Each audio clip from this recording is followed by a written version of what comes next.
या कुन्देन्दुतुषारहारधवला या शुभ्रवस्त्रावृता या वीणावरदण्डमण्डितकरा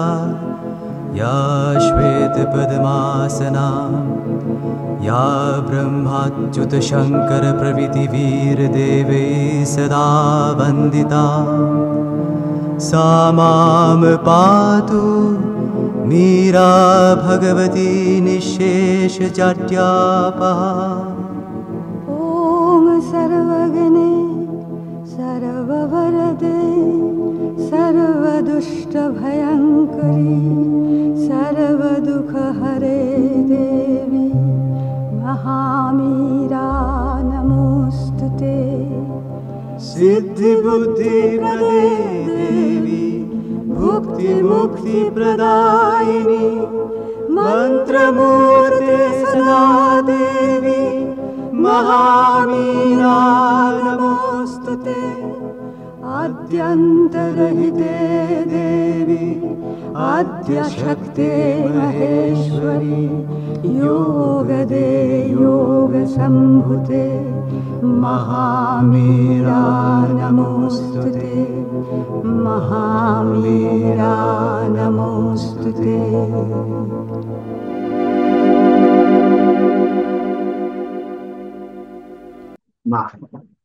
आज आम आलोचना आरंभ करवा चिरंतनी बहिर पृष्ठा 279 तुमर खाद्य ईश्वर को अर्पण कर। आम या पूर्व थर आलोचना करथिले जे आग उन्नत तर सत्ता को शुद्ध कर तार सारांश थिला एभली तुम शरीर को शुद्ध करने चिंता करने आगु प्रथम निश्चित भाव में तुम प्राण और मन को शुद्ध करवा उचित। तुमर मन और प्राण सब बेले कामना वासना अज्ञान अंधकार उत्तेजना और सेहीपरि सब कदर्य भाव भितर सर्वदा बुड़ी रोता ताहले शरीर को शुद्ध रखापी तुम समस्त चेष्टा पंड हो परिणाम स्वरूप शरीर दुर्बल हो पड़ा ही सारा है। आंतर जीवन सत्यटू तुम्हें विच्छिन्न हो एपरी एक समय आसव एक सुंदर दिन में रोगग्रस्त हो भीतर आडू शुद्धिकरण करने को कहुच्छी। साधना उपर स्तर आरंभ होगा उचित। प्रथम उच्चतर स्तर को शुद्ध करी तापर शुद्ध कर निम्नतर स्तर। बढ़िया भाव लिखुंट प्राण और मन में सान आंजलिटे न हो पारिच तेरे तुम्हें तुम शरीर में पूर्ण आंजलिटे हो पार ना। एपरी कले तुमको आउ गोटे बाटर नहीं भांगी भुंगी दब। सबुठ बड़ गुरुत्वपूर्ण कथा है तुम्हें तुम भितर एक समता रक्षा करवा उचित। तामाने समता रक्षा करियो केमती तामाने ए समता रक्षा करियो हेले तुमर सब सत्ता एका बेले के अग्रगति करबा उचित। हमें खाद्य उपरे अनेक थर आलोचना करचंती 277 भी खाद्य उपरे थिला। आज अच्छी तुमर खाद्य ईश्वर को अर्पण कर मझीरे जो शरीर चेतना उपर आलोचना कले खाद्य उपर शरीर निर्भर करे। आज आम पढ़ा माँ कौन देखुं आग 279 पृष्ठ तुम खाद्य ईश्वर को अर्पण कर। माँ लिखुं तथापि खाद्य को नहीं समस्या रही। आमर शरीर बंचवा लगी जेतेबेले पर्यंत बाहर वस्तु गुड़ी को खाद्य रूपे ग्रहण करने को बाध्य होतेबेले जाए यह ता सहित बहु परिमाण अज्ञान और तामसिक शक्ति गुड़ी को निज शरीर भीतर को ग्रहण करुथिबो एवं अनेक अवांछित चेतना आम खाद्य सहित आम शरीर भीतर को प्रवेश करुथिबो ता फल आम शरीर भितर नानादी रासायनिक क्रिया प्रतिक्रिया सृष्टि होतिबो। आम ए पर्यंत आमर खाद्य सहित चेतनार मिश्रण कथा कहतुले किंतु से खाद्य सहित अचेतन शक्ति गुड़िकर मिश्रण संभावना रही एवं बेस परिमाण भी रही। अनेक योग साधना प्रणाली नियम रही। खाइबा पूर्वर प्रथमे खाद्य को ईश्वर को अर्पण कर सारी तापर तुम्हें निजे खाइब। यही कथा कहला बेले मां निजर दुई पापुली को एकत्र करी मुक्त हस्तर ईश्वर को अर्पण करिवार भंगी देखाइले। तार उद्देश्य है खाइबा पूर्वर ଖାଦ୍ୟ ଭିତରକୁ ଈଶ୍ୱରଙ୍କୁ ଅର୍ପଣ ଅବତରଣ କରିବା ଲାଗି ପ୍ରାର୍ଥନା କରିବେ। ଈଶ୍ୱରଙ୍କୁ ଅର୍ପଣ କରାଯାଏ ତାମାନେ ତଦ୍ୱାରା ଅର୍ପଣକାରୀ ତାର ଖାଦ୍ୟକୁ ଈଶ୍ୱରଙ୍କ ସହ ଯୁକ୍ତ କରେ। ତାହେଲେ ଖାଇବା ସମୟରେ ସେହି ଖାଦ୍ୟରେ ଈଶ୍ୱରଙ୍କର ପ୍ରଭାବ ପଡିବ। ଏହି ପଦ୍ଧତି ଖୁବ ଉପକାରୀ। ଏହା ଭାରି ଭଲ ପଦ୍ଧତି ମଧ୍ୟ। ତୁମେ ଯଦି ଜାଣିବ ଯେ ଏହା କିପରି ଠିକ ଭାବେ କରିବାକୁ ହୁଏ ତେବେ ଏହା ଖୁବ ଉପକାରୀ। ଏହି ଖାଦ୍ୟାର୍ପଣ ବ୍ୟାପାରଟି ତୁମର ଆନ୍ତର ରୂପାନ୍ତର କ୍ରିୟାର ପ୍ରୟାସକୁ ମଧ୍ୟ ଲାଘବ କରିଥାଏ। ମା ଆଜି ମା ଯେତେବେଳେ ଆରମ୍ଭ କରୁଛନ୍ତି ପ୍ରଥମରୁ ହିଁ କହୁଛନ୍ତି ତଥାପି ଖାଦ୍ୟକୁ ନେଇ ସମସ୍ୟା ରହିଛି। ଆମେ ଖାଦ୍ୟ ବିଷୟରେ ଅନେକ ଆଲୋଚନା କରିଛନ୍ତି। ଖାଦ୍ୟ ଖାଇଲା ବେଳେ କଣ କରିବା କଣ ନ କରିବା। ଆଜି ଆଉ ଗୋଟେ ଧାରାରେ ମା କହୁଛନ୍ତି ଯେ ଆମର ଏଇ ଶରୀରଟି ବଞ୍ଚିବା ଲାଗି ଖାଦ୍ୟ ଆବଶ୍ୟକ ହଉଛି। କାହିଁକି? କାହିଁକି ଏ ଶରୀର ଯୋଉ ଉପାଦାନରେ ତିଆରି ହେଇଛି ସେ ବାହାରର ବସ୍ତୁ ଗୁଡିକରୁ ଖାଦ୍ୟ ଗ୍ରହଣ କରି ଶକ୍ତି ପାଉଛି। ମା ସେଥିପାଇଁ ଲେଖୁଛନ୍ତି ଯେ ଆମ ଶରୀର ବଞ୍ଚିବା ଲାଗି ଯେତେବେଳେ ପର୍ଯ୍ୟନ୍ତ ବାହାରର ବସ୍ତୁ ଗୁଡିକୁ ଖାଦ୍ୟ ରୂପେ ଗ୍ରହଣ କରିବାକୁ ବାଧ୍ୟ ହେଉଥିବ ସେତେବେଳେ ଯାଏ ଏହା ତା ସହିତ ବହୁ ପରିମାଣ ଅଜ୍ଞାନ ଓ ତାମସିକ ଶକ୍ତି ଗୁଡିକୁ ମଧ୍ୟ ନିଜ ଶରୀର ଭିତରକୁ ପ୍ରବେଶ କରୁଥିବ। ଆମେ ଯୋଉ ଖାଦ୍ୟ ଖାଉଛୁ ଭେଜିଟେବୁଲ ଖାଉ କିମ୍ବା ନନ ଭେଜିଟେବୁଲ ଖାଉ, ଭେଜିଟେବୁଲ ବି ଖାଉଛନ୍ତି। ଯୋଉ ଭେଜିଟେବୁଲ ଖାଉଛନ୍ତି ସିଏ ଏପର୍ଯ୍ୟନ୍ତ ରୂପାନ୍ତର ହେଇନାହିଁ ଏବଂ ସିଏ ଏପର୍ଯ୍ୟନ୍ତ କେବଳ ଲାଇଫ ପାଇଛି, ଜୀବନ ପାଇଛି। ଜଡରୁ କେବଳ ଜୀବନ ପାଇକି ରହିଛି। ତେଣୁ ଆମେ ତାକୁ ଯେତେବେଳେ ଖାଉଛୁ ତେଣୁ ସେଇ ଜଡ ଚେତନାକୁ ହିଁ ପୁଣି ଆଉଥରେ ଅଳ୍ପ ବିକଶିତ ଜୀବନ ଯୋଉ ଜୀବ ଚେତନା ତାକୁ ଆମେ ଗ୍ରହଣ କରୁଛୁ। ତେଣୁ ସ୍ୱାଭାବିକ ଭାବରେ ଅଜ୍ଞାନତା ଏବଂ ତାମସିକ ଶକ୍ତିକୁ ମଧ୍ୟ ଆମେ ଗ୍ରହଣ କରୁ। ତାପରେ ଯଦି ଆପଣ ନନ ଭେଜିଟେବୁଲ ବି ଖାଉଛନ୍ତି, ନନ ଭେଜିଟେବୁଲ ପ୍ରାଣୀ ଖାଉଛନ୍ତି, ସେଥିରେ କଣ ହଉଛି ସେ ପ୍ରାଣର ବା ସେ ପ୍ରାଣୀର ଯେତେକ ଯାବତୀୟ ଗତିବୃତ୍ତି ରହିଛି, ଯେତେକ ନିମ୍ନ ପ୍ରକୃତି ସକ୍ରିୟ ରହିଛି ସେତେବେଳେ ସେ ସବୁ ଯାକ ସେ ଆମେ ଖାଦ୍ୟ ଖାଇଲା ବେଳେ ତାକୁ ସବୁ ଆମର ଖାଦ୍ୟ ସହିତ ତାର ଚେତନାକୁ ଆମେ ଗ୍ରହଣ କରୁଛୁ। ତେଣୁ ବାହାରୁ ଆମେ ଯୋଉ ଖାଦ୍ୟ ଖାଉ ଭେଜିଟେବୁଲ ଖାଉ ବା ନନ ଭେଜିଟେବୁଲ ଖାଉ ସେ ଯୋଉ ଚେତନାର ସ୍ତରରେ ସେଇଟା ରହିଛି ସେଇ ଚେତନାକୁ ସେଇ ଅଜ୍ଞାନତାକୁ ସେଇ ଶକ୍ତି ଗୁଡିକୁ ଆମେ ଆମ ଶରୀର ଭିତରକୁ ଗ୍ରହଣ କରୁଛୁ। ସେଇ ମା ଲେଖୁଛନ୍ତି ସେଠି ଆମକୁ ସଚେତନ କରିଦଉଛନ୍ତି। ଏହା ଅନେକ ଅବାଞ୍ଛିତ ଚେତନା ମଧ୍ୟ ଆମ ଖାଦ୍ୟ ସହିତ ଆମ ଶରୀର ଭିତରକୁ ପ୍ରବେଶ କରୁଥିବ ଏବଂ ତା ଫଳରେ ଆମ ଶରୀର ଭିତରେ ନାନାଦି ରାସାୟନିକ କ୍ରିୟା ପ୍ରତିକ୍ରିୟା ମଧ୍ୟ ସୃଷ୍ଟି ହେଉଥିବ। ଏଇ ଯୋଉ ଏକ ଦିଗଟି ଏଇ ଦିଗଟିକୁ ଅନେକ ତାକୁ ନ ଜାଣିକରି ମଧ୍ୟ ପ୍ରଚେଷ୍ଟା କରନ୍ତି ସେଥିରୁ ମୁକ୍ତ ପାଇବା ପାଇଁ।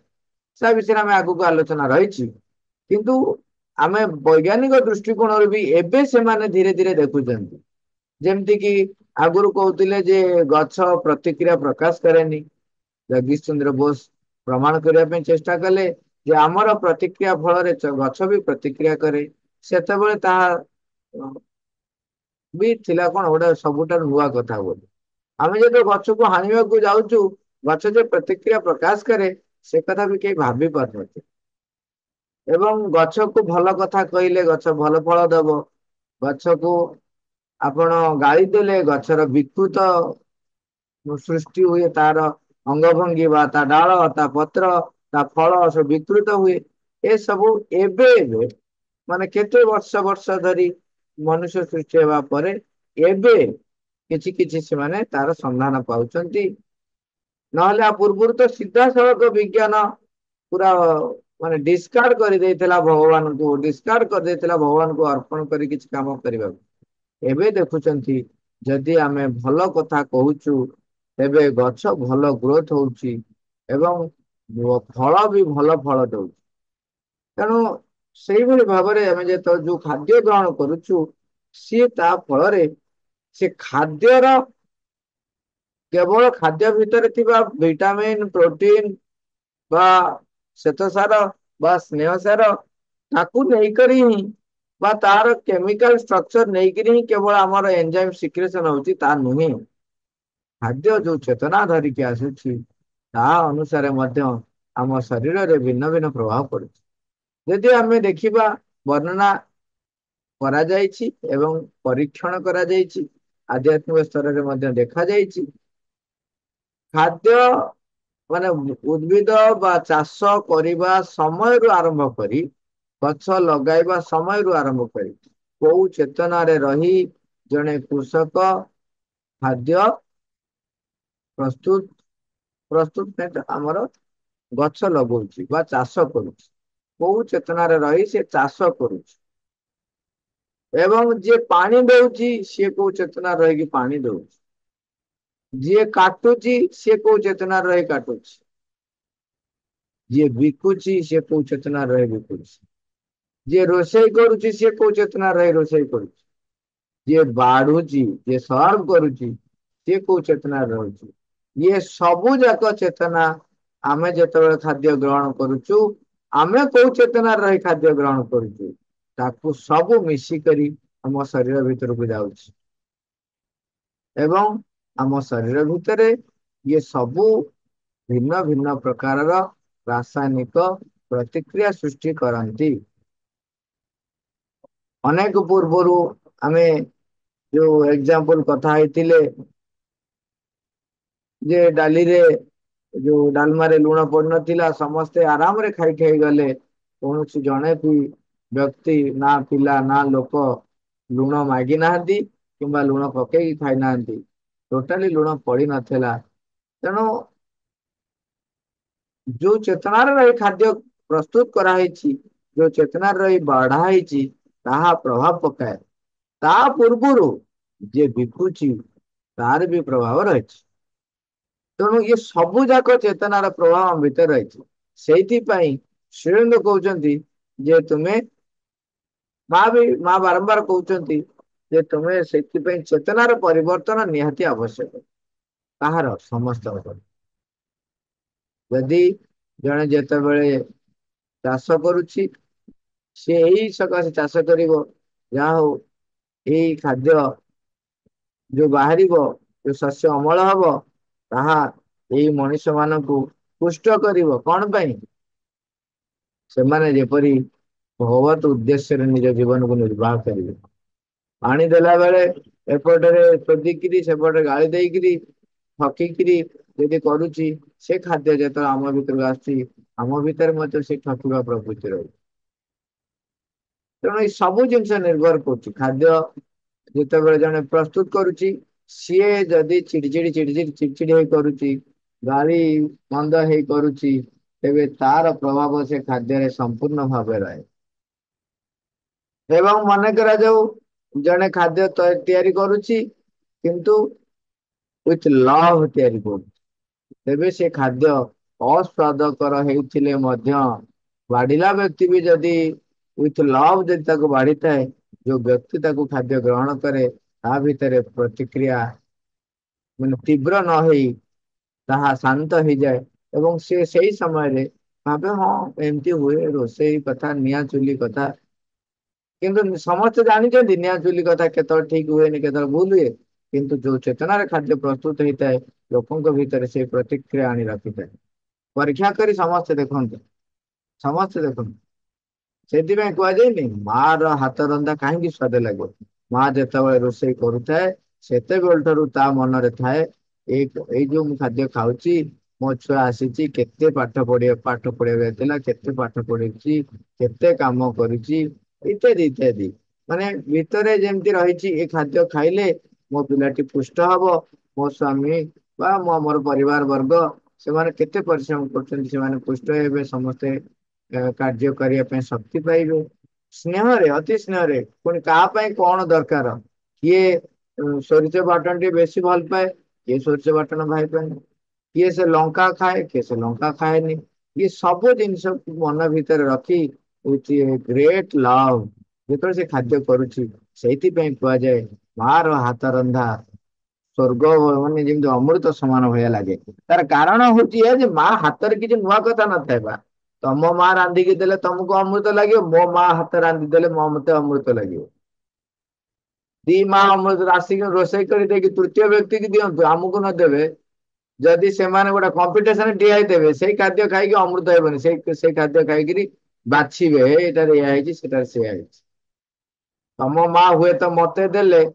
ଯଦି ମୁଁ ଯାଇଛି ତମ ଘରକୁ କୁଣିଆ ହେଇକିରି, କାହିଁକି ଆଉଥିଲା କେଜାଣି ଅଳ୍ପ ତରକାରୀ ହେଇଛି, ଇଏ ଆଇଲା ଭାଗ ବଣ୍ଟେଇଲା, ମୁଁ ତେବେ ଆପଣ ଖାଇଲା ବେଳେ ବି ଆପଣଙ୍କୁ ଅବାଗିଆ ଲାଗିବ। କେମିତି ଲାଗିବ? ସେଇ ଯଦି ଖାଇବାକୁ ଦେଲା ବେଳେ ଭାରି ସ୍ନେହରେ ଦେବେ, ଯାହା ହଉ ମୋ ସାଙ୍ଗର ଯୋଉ ପିଲାଟେ ଯୋଉ ମୋ ପୁଅ ତ ଆଉ, ଖାଅ ଖା ଲୋ ଖା, କେତେବେଳେ ଅମୃତ ଭଳିଆ ଲାଗିବ। ତେଣୁ ଏ ସବୁ ଜିନିଷ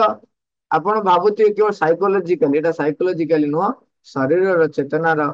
ଯୋଉ ଖାଲି ଚେତନା କଥା କୁହାଯାଉଛି, ଶରୀରରେ ଯୋଉ ରସାୟନ ବିଜ୍ଞାନ ରହିଛି ତାର ଏନଜାଇମ ସିକ୍ରେସନ ଉପରେ ମଧ୍ୟ, କ୍ଷରଣ ଉପରେ ମଧ୍ୟ ଡିପେଣ୍ଡ କରୁଛି। ଆପଣ ଗୋଟେ ଏକ୍ଜାମ୍ପଲ ନେଇପାରନ୍ତି,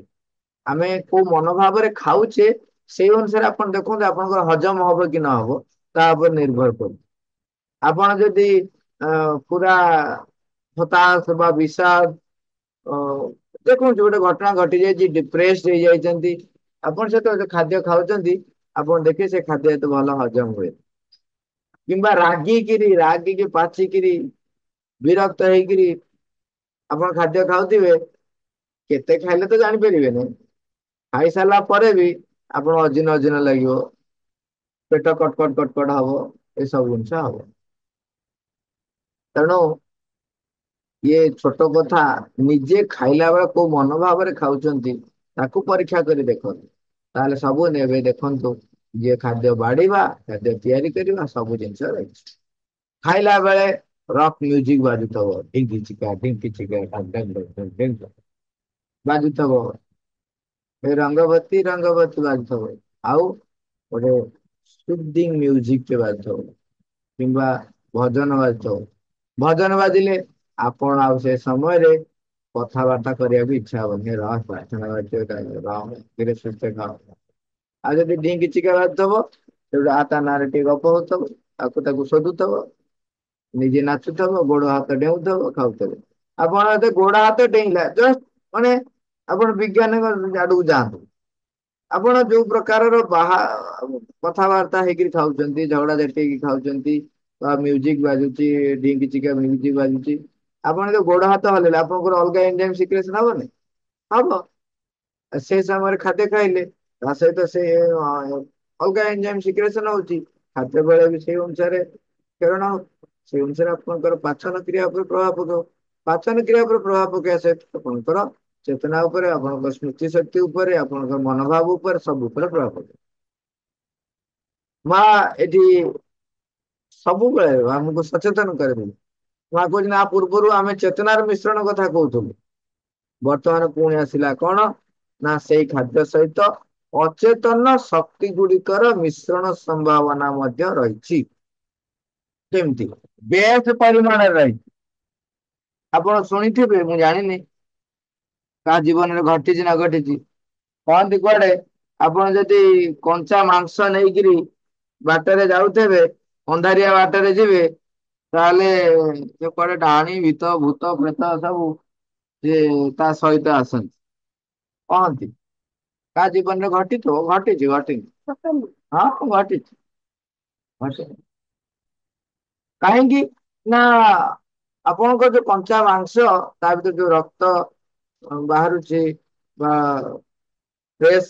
କଞ୍ଚା ମାଂସ ବୋଲି, ସେମାନେ ଯୋଉ ସିଏ କଣ କରିବ, ସେଇ ଚେତନା ସ୍ତରରେ ଥିବା ସତ୍ତାକୁ ସିଏ ଡାକି ଆଣିବ। ଛୋଟିଆ କଥା, ଆପଣ ଚିକେନ ଖାଇବାକୁ ଭାରି ଭଲ ପାଆନ୍ତି, ଆଉ ଜଣେ ଫଳ ଖାଇବାକୁ ଭାରି ଭଲ। ବର୍ତ୍ତମାନ ଦିଟା ପ୍ଲେଟ ଆପଣ ଜଣେ ଧରିକି ଆଣିଛି, ଗୋଟେଥିରେ ଚିକେନ କିମା ଅଛି, ଆଉ ଗୋଟାକରେ ପୁରା ସୁସ୍ୱାଦୁ ସୁସ୍ୱାଦୁ ଫଳ ଗୁଡା ରହିଛି। ବର୍ତ୍ତମାନ ଆପଣ ଯେତେବେଳେ ଧରିକି ଆସିବେ, କୋଉ ହାତକୁ କିଏ ବାଛିବ? ଡାହାଣ ହାତରେ ଫଳ, ବାଁ ହାତରେ ଚିକେନ। ଯୋଉ ବ୍ୟକ୍ତିର ଯାହାର ଯାହା ପସନ୍ଦ, सी दौड़िक आसी से बाछ काले मन करा से 2 जन जाना कार कोटा पसंद 2 जन आई जड़े फल पसंद करे जड़े कौन चिकेन किमा पसंद किंतु आमे भाविबा जे से 2 जन जाक माने खाद्य प्रति किसी ना किसी पसंद अपसंद अच्छी बर्तमान आप देखले ये भाव तू काले सी नहीं जीव कि चॉइस होची एनी वन पण ये भी दौड़ के आसीबो से भी दौड़ के आसीबो 2 जन जाक झाप मारी देखला बेलू 2 जन जाक अलग अलग पसंद धीरे सुस्थे आसते भी चलता था ये आसते ताकू खाई ना था सी आसते खाई ना था मुझे गोटे पिजुली खाते गोटे लोक आसिले गोटे मो खापु मो हाथ खापुकी माड़ी बस ताकू नहीं पूरा स्लाइस करी काटिले माने जेतिकी खाइतेली तार जस्ट टिके आगे आर फलटा से खाइले तेणु जार जो पसंद थाए सी जमी आसे से भाई आपन जो खाद्य प्रस्तुत कर को जगार बसी केमिति खाऊंती कौन पारिपार्श्विक परिस्थिति रही सी कौन कर से खाद्य से चेतनार स्तर जो आम जमी कह जदि खाद्य गुड़िक अचेतन सत्ता को आवाहन करुच्ची अचेतन शक्ति गुड़िक आसी ये जो फ्रिज रे खोली एटा बोधे फ्रिज खोली ना कौटा खोली जान नहीं फ्रिज खोलले उल्टा फटा के उठो जहाँ भी हो मुहटा जो किचकिंदिया कर जो कहते ना किसकिंदिया बानर भाया मुह कर ये किसकिंदिया बानर भाया मुह जो कर सी खाद्य जो नहीं कि से भाया अचेतन शक्ति भर पश आप जो ऊपर जो भाया ड्रामाटाइज कर रखाई खाद्य सब फास्ट फूड थुआ कौन चाउमिन टा गोटा बिरियानी आउटा कौन पिज्जा ना मिजा आउटा कौन बहन कौन सब थुआई हाँ से सबू से प्रकार अचेतन शक्ति को से आवाहन कर मैंने मु कहूनी जे पिज्जाटा अचेतन शक्ति को आवाहन करे बोली माने परिवेश परिस्थिति ये तो परिवार भी थुआई सी कौन करे से प्रकार शक्ति को आवाहन कर आने आमे जो चेतना स्तर रे से समय थाउ बा जो परिस्थिति खाद्य गुड़ाक आम ग्रहण कर तेणु से अचेतन शक्ति से खाद्य सहित अमृत को आस माँ ये स्पष्ट कर दौरान आम भारत वर्ष ये जो गूढ़ तत्व ये एक वैज्ञानिक तत्व को जोटा हजार हजार वर्ष पर एबे वैज्ञानिक माने जानुचंती आमर साधु सन्त माने ताहा तपस्यारत हेई भगवान सहित युक्त जेहेतु अंतर रे वास करुथिले ये सब तत्व को जानी थिले सेइथिपाई योग साधना प्रणाली ये नियम ऑलरेडी से रखी देइचंती जे खाइबा पूर्व तमे खाद्य को ईश्वर को अर्पण करिवो आपण देखिथिबे चळु करंती लोक तापर धीरे धीरे भाविले जे केवल ब्राह्मण माने चळु करिवा अरे बाबा खाद्य समस्त अर्पण करिया कथा खाद्य समस्त अर्पण करिया कथा चळु कोन केवल ब्राह्मण माने करिवे आ सब कोन मनुष्य नुहंती सेतिपई बिफोर इटिंग एटी जनकर बाबांकर रखीची से कहते offer your food to your guru तमें से तो गुरु को प्रार्थना कर तुम कुल देवता मान को प्रार्थना कर नाग देवता मान को प्रार्थना कर इष्ट देवता को प्रार्थना कर पितृ पितृपुरुषों को प्रार्थना कर सेमानंकर कृपा को आवाहन कर आ प्रैक्टिस कर everyday grace will flow life will transform से लिखते कृपा तुम पर वृष्टि हम एवं तुम जीवन रूपांतरित हो ये महाश्री कथा समस्ते कहले रूपांतर हम तेणु यही तत्वटी ये जो रसायन तत्व ये ताकू बाहर लोक फिलोसफी बोली ना देले सेटा आमर भारतीय मानकर जीवन शैली थिला ताकू से माने गोटे दर्शन शास्त्र बोली नुआ ना देई ताकू सब गंडगोल करदे कहले एटा धर्म किंतु सेटा आमर जीवन प्रणाली थिला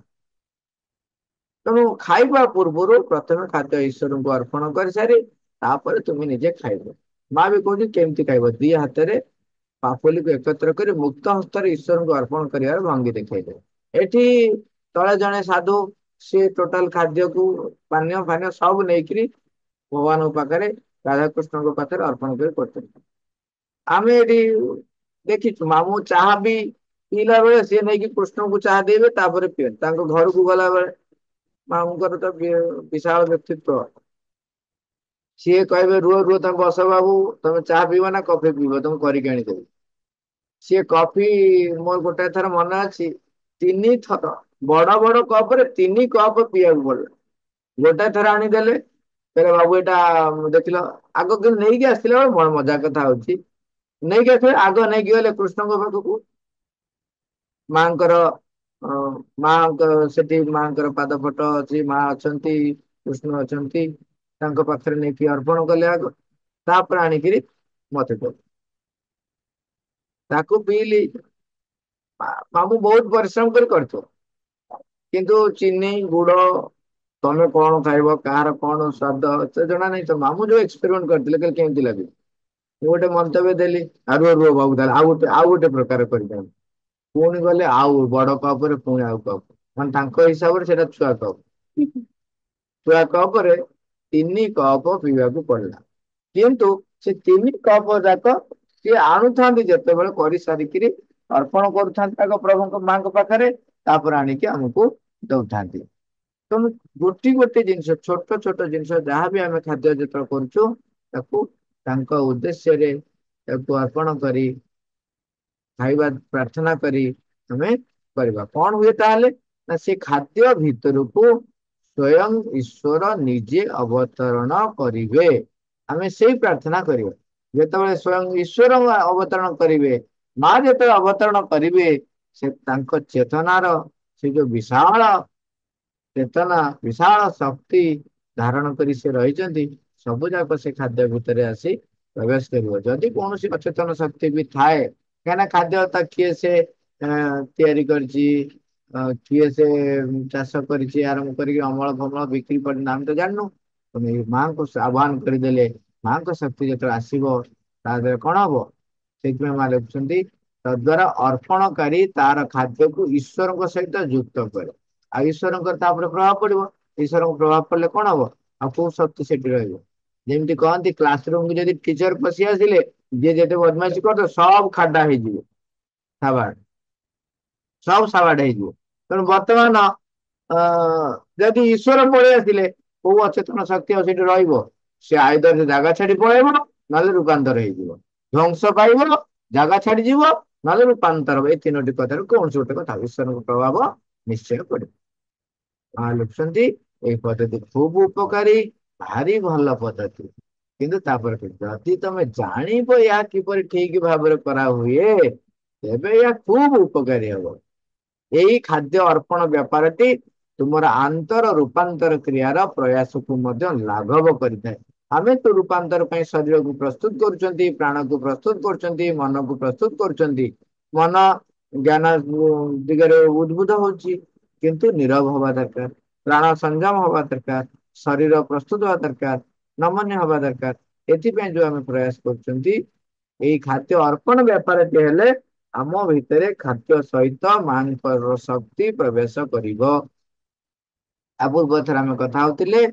ଏକାଗ୍ରତା ହେଲା ବେଳେ କଣ କଥା ହେବେ ନା ଏଇ ଖାଦ୍ୟ ମୋ ଶରୀର ଭିତରେ ସେଇ ଉପାଦାନ ସେଇ ରକ୍ତ କଣିକା ତିଆରି କରୁ ସେଇ କୋଷ ଗୁଡିକ ତିଆରି କରୁ ଯୋଉ କୋଷ ଗୁଡିକ ମତେ ଚୈତ୍ୟସତ ଆବିଷ୍କାରରେ ସେଇ ମହତ ଆବିଷ୍କାରରେ ସାହାଯ୍ୟ କରିବ ଏକ ସୁଦୃଢ ଭିତ୍ତି ସ୍ଥାପନ କରିବ ଏଇ ପ୍ରାର୍ଥନା ଟା ଯେମିତି କରାଯାଏ ତେଣୁ ଏଠି ଖାଦ୍ୟର ଅର୍ପଣ କରିକି କଲେ ଆନ୍ତର ରୂପାନ୍ତର କ୍ରିୟାର ପ୍ରୟାସ ଲାଘବ ହବ ଆରେ ମା ନିଜେ ପଶିବେ ଆଉ ପଶିଲେ ରୂପାନ୍ତର କ୍ରିୟାର ପ୍ରୟାସ କଣ ଦରକାର ମା ମା ଥ୍ୟାଙ୍କ ୟୁ ବରାबर